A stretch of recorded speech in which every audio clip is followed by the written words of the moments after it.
Alright, so in this video we'll do the sixth problem on practice exam 3. We're getting very close to the end, only 2 problems left including this one. Alright, let's get started. So in problem 6, we want to write a power series expansion centered at 0 for this function 1 over 1 plus x squared. And then additionally, we want to find the radius of convergence and the interval of convergence. But it turns out that the radius of convergence and interval of convergence are not so difficult once we realize that this the power series expansion for this function is coming from the geometric series. So we actually will get the radius and the interval of convergence for free.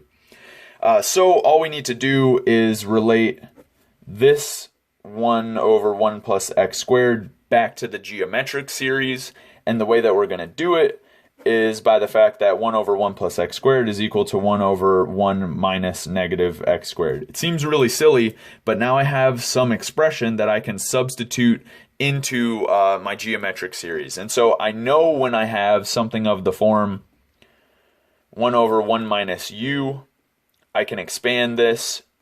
Those are n equal 0 to infinity.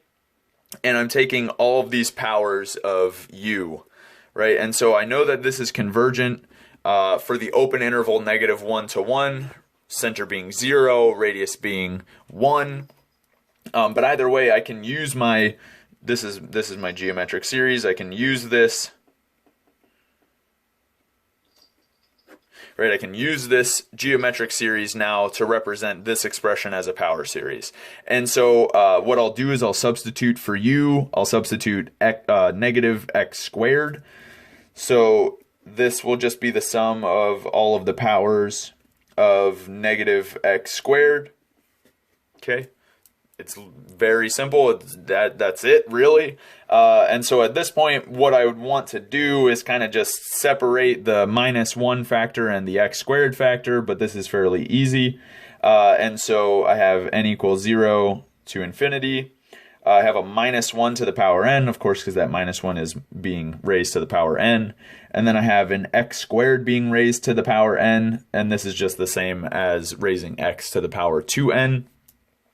And so, like I said, we know that this original series for the geometric stuff was convergent on the open interval -1 to 1. And if we think about it, our u here is negative x squared, right? So we know that this is convergent if and only if the absolute value of negative x squared is less than 1, strictly. And so this, I think, is fairly easy to see that this is equivalent to x being less than 1 in absolute value, strictly less than 1 in absolute value. And so this tells us that our radius of convergence is equal to 1, and our interval of convergence is just the open interval -1 to 1. And now, if you were not convinced that this interval is the open interval -1 to 1, you can plug in those endpoints to see that it will diverge in both cases. And